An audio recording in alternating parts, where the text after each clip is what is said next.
Hey everybody, Mac here. Welcome to episode 3, and we're going to talk about death today. I know it's something that we don't like to talk about, and that's why it's important that we talk about it. Because often, when you don't really know what to do, you don't know what to say, you're walking on eggshells, a lot of times we say inappropriate things. And those inappropriate things hurt people who are going through very difficult things. So I want to talk about doing death. And sadly, I've done a bunch of it in my life. So I've got a lot of repetitions at it, as have Wade and Tim. So the first question we'll talk about is just general thoughts on death and how you deal with it. The second question we'll entertain is Wade had a commemorative event on the 1-year anniversary of Juan's suicide. I don't know anybody who's ever done something like that before. And I was so impressed when we were talking about it. I said, hey, if you do that, I'll fly back to Jackson, Tennessee, and I'll come. And I did. And so we'll talk about that. And then the other thing we'll talk about is when you get to the front of the line, what should you say? We all struggle with that. What do I say? And so we'll talk about that. So without further ado, Tim Lynch and Wade Cates. So men, how you doing? Everybody doing good? Doing great. Yeah. Back home after hanging out in Florida with the old man. Awesome stuff. We're going to talk about death today. And it's obviously, as I said in the introduction, something none of us like to deal with. But the reason for the discussion is to help you, I don't know, get good with death so that you don't do stupid things, say stupid things. And so I wanted to have that conversation with Tim and Wade. So general thoughts on death. Tim? Well, my thoughts on death is it's so alien to the contemporary American experience that it terrifies people, and you can't escape death, but you can escape the fear of it. And this is an interesting thing because as we have spent a lot of time talking about the Stoics, who concern themselves with living a good life. They're afraid not of death, but having never lived. And you see this, they constantly make reference to it. And in the contemporary world, the only thing I've read about that battles the fear of death was the psychedelics. I think this is hysterical. So there seems to be two ways to overcome your natural fear of death. One is by educating yourself, by studying what it means to lead a good life, by working hard at becoming a good person. The other one is to take a trip with a shaman down in Mexico someplace, and that's going to have you basically eliminate your fears of dying. And I find that that's an interesting juxtaposition. One is you work hard at learning how to live. The other one is you take some kind of a substance and all that shit happens for you. And I just find that fascinating. And do you believe you take a substance and all that happens for you and it goes away? I find the whole idea of it to be a turnoff. I would much rather work at learning how to live a good life than take a substance and go on some kind of fantastic trip and find out that everything is all integrated in and me and the trees outside are the same or whatever. I don't find that compelling at all. You know, my dad's 93 now. He's not going to be around much longer, but he's had a good life. It's not going to be pleasant to go back to Tampa and bury my father, but I'm not afraid of it. And he's lived a full and good and honorable life. And there's nothing else you can ask for. I mean, that's a blessing. So that's how I've looked at it, because my kids freak at the idea of losing one of their grandparents, because all of their grandparents are still alive. Well, wow. Excuse me, except for my mother, who they lost when they were much younger in 98. So 3 out of the 4 grandparents are still alive. And when I was telling my children the last time Dad went in the hospital, I'm like, yeah, guys, this isn't looking great. And he seems to be recovered much better. They were beside themselves. And I'm like, hey man, this is not the attitude to have, because it's gonna happen. It's gonna happen. And this is a life worth celebrating. He's done some great things, just as Juan did some great things. All of us have our moments. And I think the most important thing when we talk about death is learning how to live life. Because when you live life, you're never going to escape death. You just want to escape the fear of death. That's an Epictetus quote. And and nobody worth the salt would ignore an Epictetus quote. I mean, you just don't do that. Yeah. Not if you're smart. And the other thing the Stoics constantly write about is understanding what I control. The Serenity prayer. God grant me the wisdom to understand what I control, what don't I control, and the wisdom to know the difference. And there are certain elements of your life that you do control. Death tends not to be one of them, and the death of others tends not to be one of them. And so, but again, that's the theoretical, right? The practical of you say your kid's freaking out. Well, I mean, learning how to do death, the finality of it, there's no going back and saying, I love you. There's no going back and being with them and telling them it's going to be okay. Or going and spend more time with them. There's none of that. It's just, and that's the thing I hate about death. It's just so final. It's like, wait a minute. No. And there is none of that. Boom. And so to me, you when you're young, you don't talk about it, and then it happens. And I think when it happens, just like when other traumatic events happen, it is an opportunity for all of us to sit down with our kids, with friends, and to talk about these things and help them learn how to do death and have these deep conversations. The other thing I think that does is it opens a door that we can, like Wade has said, we'll go there with you. But that takes repetitions. It's easy to say, but when you have, the passing of somebody in your family, it is a chance for you to do the groundwork to tell people, I'll go there with you. Wade, general thoughts on death and how you deal with it. It's obviously it's an inevitable subject, right? It's coming for us all, and there's. Well, hold on. I want to differentiate Wade from both Tim and myself. We don't live in Wade's zip code. I mean, Timmy just described the circle of life. All the grandparents are alive. My dad, at some point I will bury him. But, he's lived this great life and done great things. So that is a very different statement and world than the world Wade lives in. I don't know if my view would be fundamentally changed about it. Because even though I've done a lot of death in my life, not in my immediate circle, none of my children, my ex-wife, those people, the people that I value, my cousin Tom, my besties are all still here. And so to me, that's why Wade has a perspective that I don't have. So with that said, Wade. No, it's, there's a spectrum to death, right? It's coming up for all of us. And, Western society is very affluent, which is a blessing, but it puts certain perceptions that are stupid in our head. That death is foreign. Death is not foreign. Death is as natural as birth. It's what's going to happen. If you're born, you're going to die. And that's the hard part sometimes. My father, he had a pancreatitis attack in, I think, in 2009, which he survived. They didn't think he was going to survive, but he survived.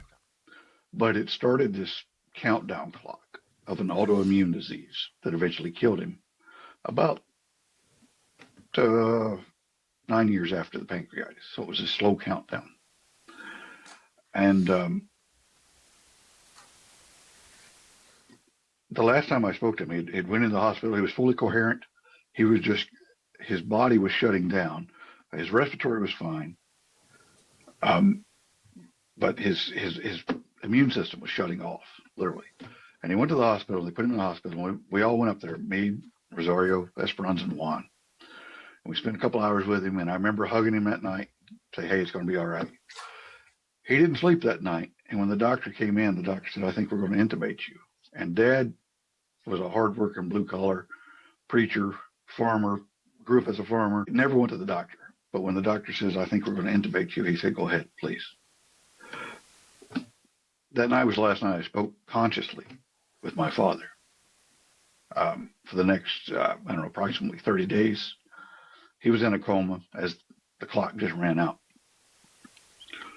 And we knew without a miracle that, towards the end there, that it was the end. If there's not some kind of literal miracle, because the doctors have done everything, this is it. And, I went into the room one night with him and I told him, go on. You've got 7 kids, a ton of grandkids, but your body's done. You need to go on and rest. So the story of the Vogel boatman who transferred the living from the land of the living to the land of the dead, because I have a biblical worldview on death. I believe there is an afterlife. People got to come to their own conclusion on that. But death was a welcome visitor when he came, because the suffering ended. Now, the second that light goes out and that soul leaves the body, there's nothing prepares you for that stillness. I don't care how many times you've done it. I've seen death quite a few times, but when the soul leaves the body and that emptiness and that vacuum of Dad's finally gone, there's something to deal with that. But then on the other side of the spectrum is Juan, right?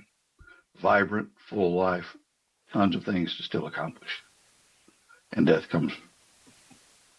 I won't say come for him, but death came, right? That's much harder to deal with.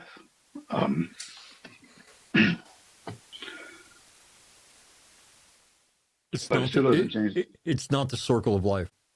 What Tim described is the circle of life. What you just described with your dad is the circle of life. Juan, that's not the circle of life. And again, and for a parent to bury their child, not the circle of life, man. And that's what's interesting about, again, all of us have served, all of us have been in harm's way. And when we look at people and say, I'm not in your zip code, and they look at us like, what do you mean? Isn't going to war the worst thing that could ever? And the answer to that is no, it's not. No, it's not.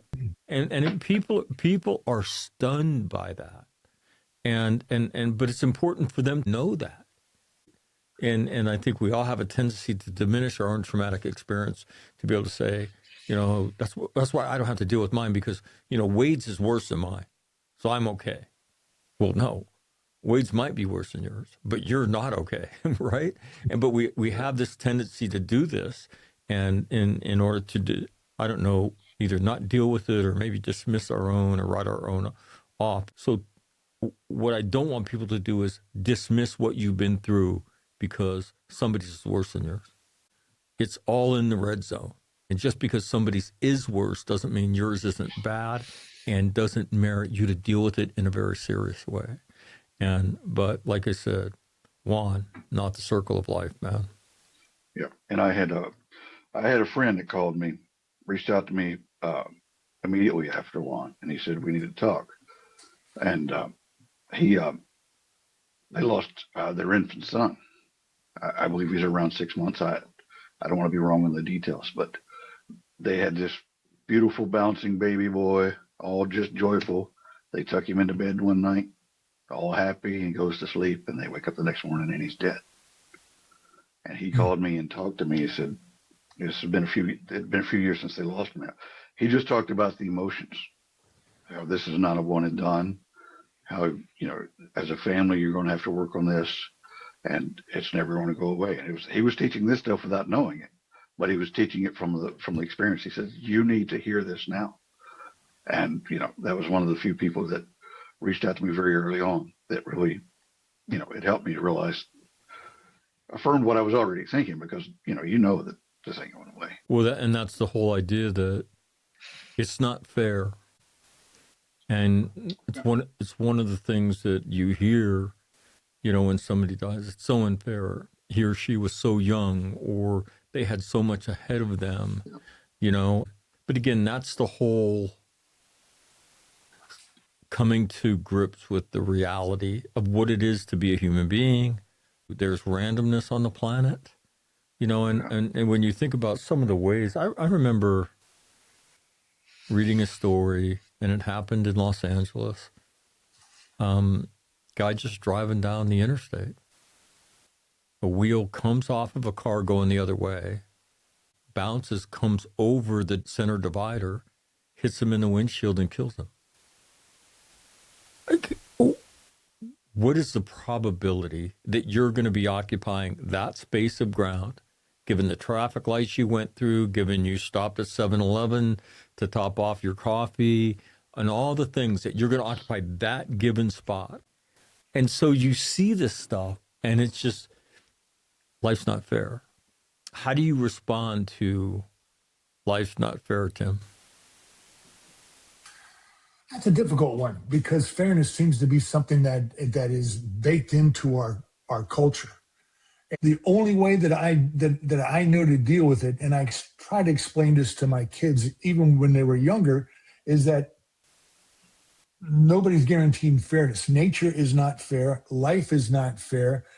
And you have to learn to accept the decisions that are way outside of your control in order to live with any kind of dignity or calmness or to develop proper character. Because if you are continually obsessed with this happened to me and it wasn't fair, I didn't deserve this. I could point a lot of things in my past where I certainly felt I didn't deserve this. This is the events conspiring against me. And that's just a recipe for misery. That's a recipe for retarding your ability to enjoy life. It's a recipe for thinking that self-medicating is a great idea. That's just not the way to live. So the way that I would deal with it, if I could sum it up in a pithy manner, which I'm obviously failing to do right now, if I could sum it up, you've got to learn to accept what you cannot control and work at controlling what is under your control. And that includes your reaction to stuff that doesn't seem like it's at all fair. It's not the event itself isn't what's causing you to obsess and dwell and be depressed and not be able to sleep and whatnot. It's your reaction to the event. That's the only thing you can control. And I can say that, and I don't always do it. It's very difficult. It's something I work at literally every day. But that's the only way to deal with it. Otherwise, you're going to be a miserable son of a bitch. The whole idea of randomness, I was, you see it growing up, and, but the book, When Bad Things Happen to Good People, he asked those questions. Why my son? He didn't do anything to anybody. And so there's a discussion in the book about the ability to accept the randomness of being a human being, the randomness that exists of living on planet Earth. And I read that, I was probably 21, 22 at the time, and, it got planted into my head. And then as you live your life, whether it's the tire on the interstate, whether it's the way people lose their lives and children getting diseases, and you hear that why, it is a fundamental facet of human existence, the randomness of life, and both to our bodies and things that happen, and then also to things as we move around the planet. And that's not an easy thing to accept. That girl in North Carolina who got her throat slit, she's got to be, and he's got to cross paths at that. What are the odds of that? There's zero. When she gets up and starts her day, that she's going to be, come on. And you see that, and yet it's, so life's not fair, and I think it's a very easy thing to say, but I think, again, in keeping with these discussions, you've got to peel that back for people, because it's a really important idea that people understand. And I have something that I tell my kids. And I know some people aren't going to like it, but I don't really give a shit. I mean, since they were little, I've told them, hey, man, life's not for pussies. You're going to fight for every bit of happiness you get on this planet, and then you're going to fight to keep it. And my kids all live by that. You want to know why? Because as in keeping with these ideas from trauma to joy, it's the truth. And they know it because they've lived it. Life is coming to get you. It's come for all of us. I mean, Timmy's discussion of being homeless, Wade's discussion of Juan, and other things you're going to hear him talk about. You know, never in a million years would I think I'd be sitting at a funeral for my two nephews who were 6 and 4 after their father killed them both in front of my sister. Like, are you kidding me?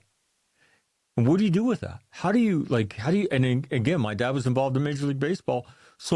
So we weren't going to tell my sons who were 9 and 6, but then you have to tell them, and you've got to tell them the whole truth because their friends are going to know that their cousins were murdered by their father.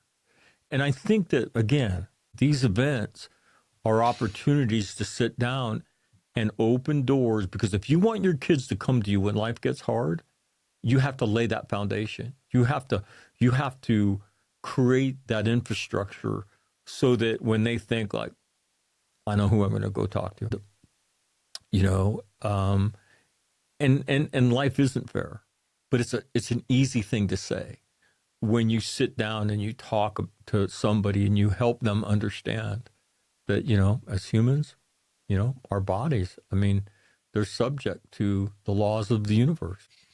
And our lives are subject to the randomness of living with millions and millions and millions of people around us. And we have to live with that. And so it isn't fair. And that's why you got to protect and you got to fight and you got to be strong and you got to learn how to be strong. And so I don't like death. You know, I'm not a fan of the whole thing.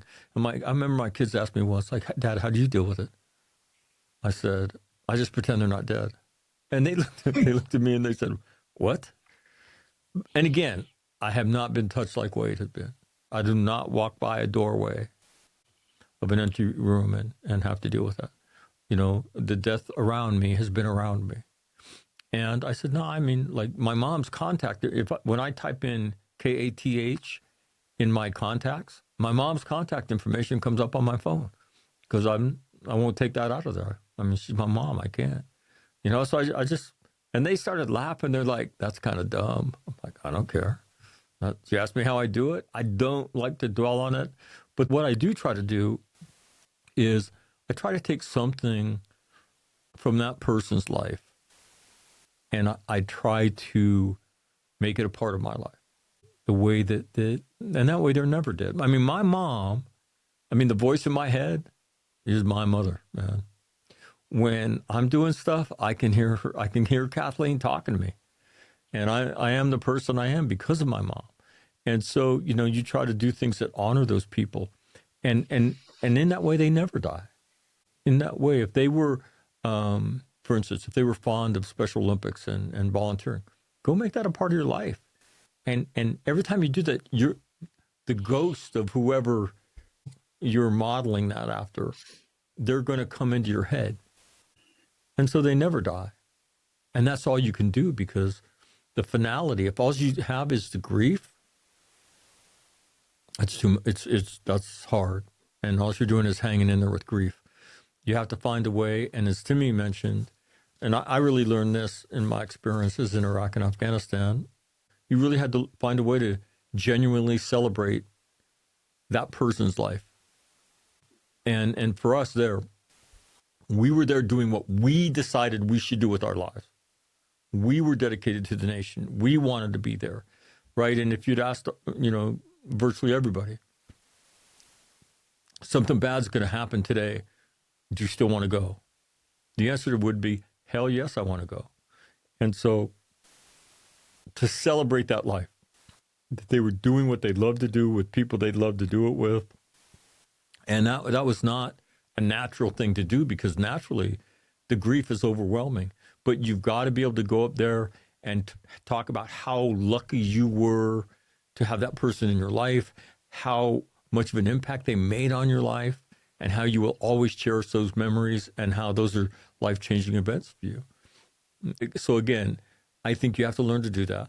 And then you have to learn to take something of that and put it in your own life as a way of sustaining that memory.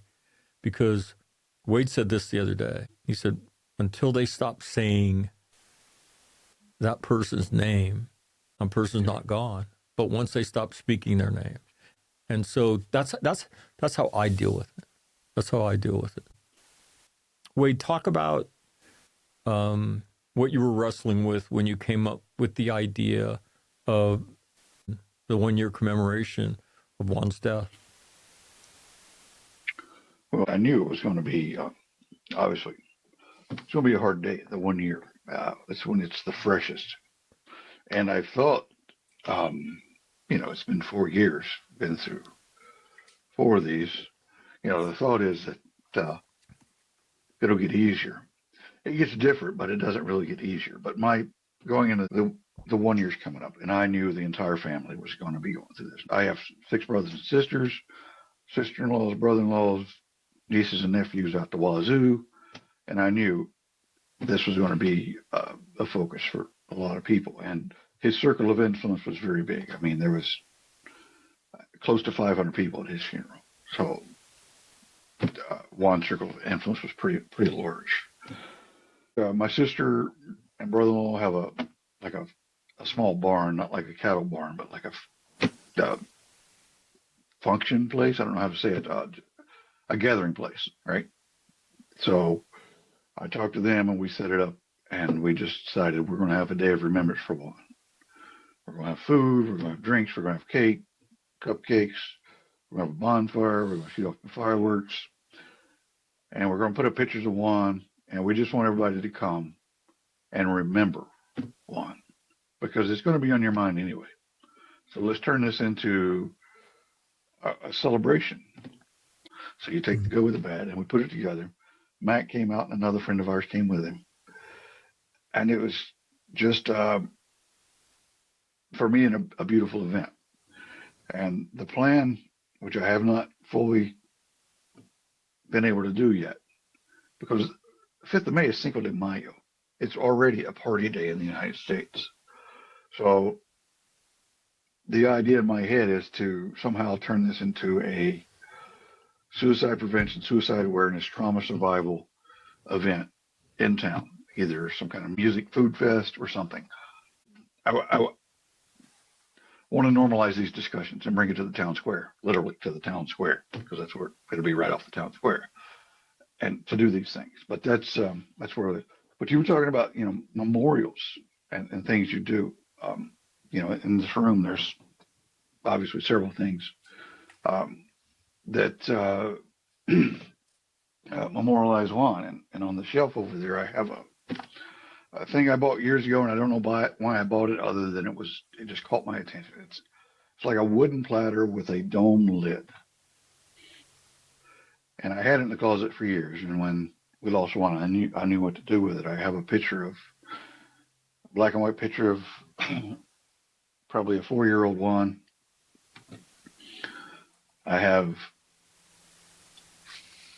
I gave him a skull bracelet, and we were arguing one night, and it was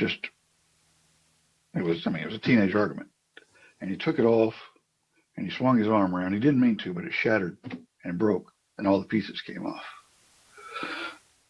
I have all those pieces in there, and I don't remember if it was his 16th birthday or his 18th birthday, but I want him to have a watch, an analog watch, and an automatic watch. Means it powers itself. Now, it's a Seiko. It's not a Rolex or anything like that, but it's a Seiko watch that's powered by the movement of the body. That watch obviously doesn't run because Juan's body is no longer here to power it. But it's one of the memorials I have throughout the house. Let me ask you about those memorials. Some people will say, well, all that's going to do is bring every time I see that, it's going to bring that pain back up. Your thoughts? Yes, it is. But the pain's going to be there anyway. When I see that picture, I remember when that picture took. It's in a basketball picture frame. He didn't play basketball so much. He played soccer. But it's his athleticism, right? Right. I remember how happy he was when he got that bracelet. I remember the argument where it broke. And I remember the joy that was on his face when he got it because he thought it was super cool. It was a turquoise with a silver skull. He thought it was cool. I remember how much he liked to watch. Right? There's no way to get rid of the pain. So you might as well embrace it. Right? And when you do, you're going to feel a joy with the pain. You can go with just the pain, or you can take the joy with the pain. I recommend taking the joy with the pain. And again, another thing, tattoos. I have a couple on me in honor of Juan. There's a funny story behind one of them. He got. I'm sorry, I'm rambling, but It's okay. We're used to it. yeah, he was a senior in high school, right? And he was supposed to have been home, and my wife called me and said, "Where's Juan?" I don't know. I just come in. I've been on the road, and I was in town, and I look on my phone because I pay for the phone, so I know where my phones are at. And he was downtown, so I go downtown, and I park beside his car, and he comes walking up the sidewalk, a little shocked to see me. And I said, "Where have you been?" And he's like, he just pulled his hair back and turned his head, and the boy had a swallow tattoo, the swallow the bird, behind his ear with his mother's initials and his sister's initial. Now the swallow sigil for seagoing sailors, sailing ships, it's a sigil of protection, right? But the funny thing was he messed his mom's initials up, right? That's the funny part. And I'd already told him, you're not getting a tattoo until you're 18.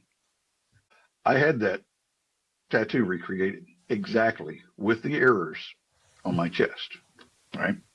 And with the date, his birth and his death.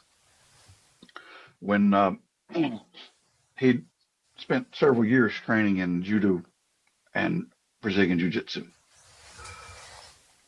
he was due to be promoted to the next belt in judo the week after he killed himself. Now, his sister had been training longer, so she was actually ahead of him. But the sensei promoted her, and then he also gave her Juan's belt. But when he spoke to the dojo, he said, told them, because pretty much everyone knew, but he told them, about Juan's death. And he said, roll like Juan, because Juan, no matter if he was getting the crap beat out of him on the mat, he was happy, man. He loved it. And he would bounce back up and go back for more. So on my forearm, it says roll like Juan, and it has two judo opponents, one of them being tossed, right? So the things you do to memorialize. You know what? Tattoos. I was going to say it's your idea of sweet and sour. Yes, sweet and sour chicken for the rest of your life, man. Now you can just have sour chicken if you want, because you're going to have to embrace the sour to get to the joy. There's no way around it. It does not happen naturally. It takes a conscious decision that I am going to look into the face of pain to find joy, and you will. But it's not instinctive thing necessarily, because it hurts when you first turn your head to look at that. But his urn's beside my chair in there. His favorite bandana is wrapped around it. That's not, of course it's sad, but it brings me joy as well. I can't have him here, but I can have some of his things, and I can remember the accomplishments he did. But again, Wade, the other thing that if you think that you could exclude the memory and the pain by not having that person memorialized in your home, you're crazy. Your brain does not work like that, No. Seneca says it's better to conquer grief than deceive it. And what we're listening to Wade describe as how he's conquering grief. But nobody says that shit's easy. Well, Nobody says that's going to be easy. again, That's work. the next But segment, he's conquering it. the next segment we're going to do is about coexistence with trauma. Mm. And so to me, the conquering piece is there's two parts of it. One is the coexistence. I have to accept it. I mean, but what am I going to do with it? I'm going to learn how to use that pain and transform my life. And that's how you, in my opinion, that's how you conquer it. I don't know that I would say conquer is the right word. That's how you transcend it, because it's like you live with it forever. And it has its days where you feel like, I can't do this. Yeah. And yet you do. I've sent you this picture before, but I've had it on my phone since for almost 15 years. And every time I get a new phone, I make sure that picture's transferred. To me, it's one of the most beautiful, even before I knew about it was the most beautiful portrayal of coexisting with your trauma. It's a picture of this vicious swamp monster at the edge of the water, sitting on a rock. And you can see the viciousness of this creature. And on his lap is a little girl in her Sunday best, her Easter. If you're from the South in the Bible Belt, you know what an Easter dress is. It's floral print.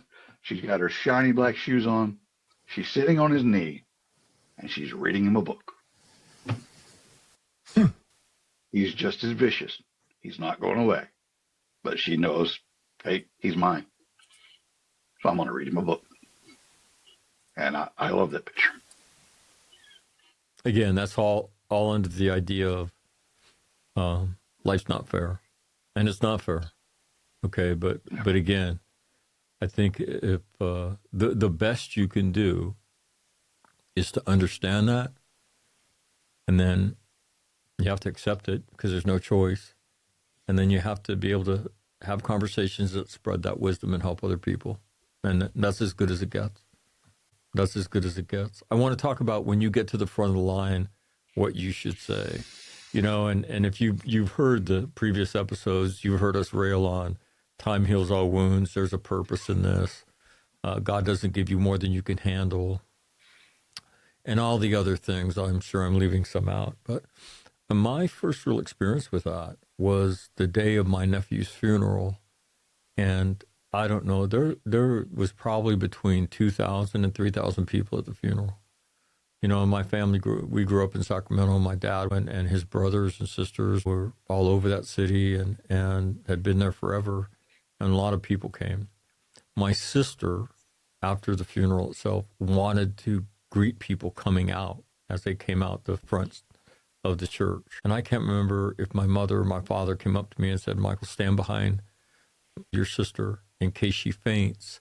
Try to catch her before she hits her head on the ground so we don't have to go to the hospital. Okay.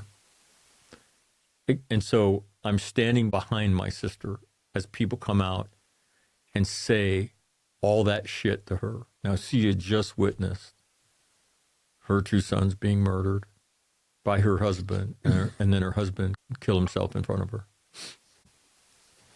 I'm standing behind her, and what do you say? What do you say? And so I think, what do people default to? I'm going to say something I heard my parents say at a funeral when I was a kid. And that's where that stuff comes from. Those people were all there because they cared. And they wanted to be there. And you know that. But I kept hearing that shit over and over and over. And I just remember thinking, just shut up, man. And I was doing this public presentation I do down in Waco, Texas. And there was a mother of a Marine who had been killed in Iraq there.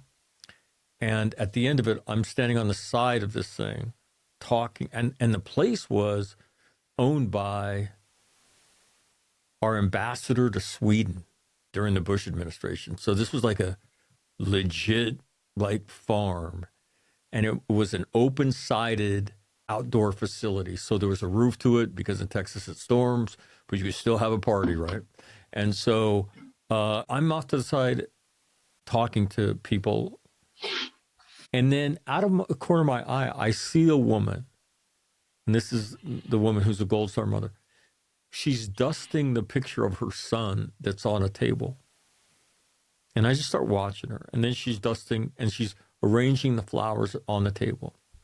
And I thought, you know what? That's the undying love of a mother, right? She's still taking care of her son. And so I just watched her, and she dusted all the pictures. She went back to her son's picture and straightened it up one more time. When she went over to her husband, I walked over and introduced myself. And she looked at me. She lives in Florida. And she said, "Thank you so much," she said, "for coming. You helped me so much today." And I gave her a hug. And she looked at me and she said, "I love the way Marines hug me." And I said, "Do we hug different?" And she said, "Yeah, you do." She said, "You know the way you squeezed me?" I said, "Yeah." She said, "I can tell how much you care about my son and how much you care about me." And I looked at her and I said, "That's a fact." And I looked at her and said, and I'd recommend just straight up steal this. I looked at her and said, "Hey, anytime you need somebody to talk to, you have my phone number. You call me 24 hours a day, 7 days a week. And if I hear you're struggling and you don't call me, I'm going to fly to your house in Florida. I'm going to rip up all the flowers out of your flower bed. I'm going to throw them on the roof, and then I'm just going to go home. I'm not even going to come in and say hi." And with that, she started to laugh. She said, "What?" I said, "Yeah, I'm serious about that." And I gave her another hug. And she looked at me. She said, "Thank you." And I looked at her and I said, "I'll come to Florida. Don't push me." And she started laughing. So what I would recommend is tell them I'm there for you 24 hours a day. I love you, because that's why you're there. And then be normal. Do not say boilerplate things that aren't true, that only contribute to somebody else's memory. Because I know you're scared shitless at the front of that line. Squeeze them, tell them you love them and that you're there for them. That's all you got to do. And then be normal, because they're craving normalcy. So if you're a 49er fan, say, "Hey, 49ers might suck this year," right? Because that's a breath of fresh air in this turbulent world of death and trauma that they're going through. So be normal, tell them you love them. So do you guys have any advice about when you get to the front of the line? Timmy, any advice for people when they get to the front of the line? What do you do? I was going to say, hug them and tell them you love them. I didn't think to throw in about ripping up flowers and shit like that. But I don't believe there's anything else you can say, because everything else just sounds trite.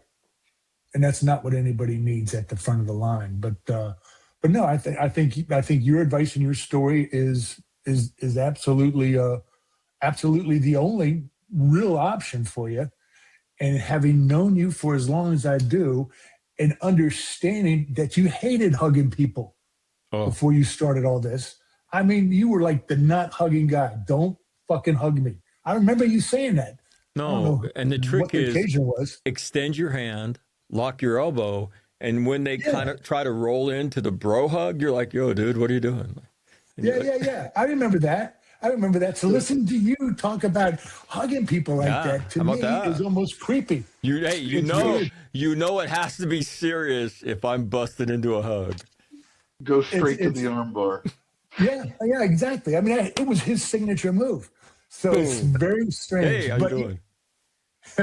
But no, man, I don't think there's a whole nother, as you explained it so eloquently, that's really the only option for somebody who gives a shit. And but again, just like so much of what we talk about, somebody's got to teach you that, because you don't know that. All you're scared shitless as you get closer and closer in that line. What do I say? What do I say? Hey, time heals all wounds. It'll be okay. And they're trying to do that. And I understand that. That's why somebody's got to teach you this shit. Wade, you stood in the front of that line. What advice do you have for people?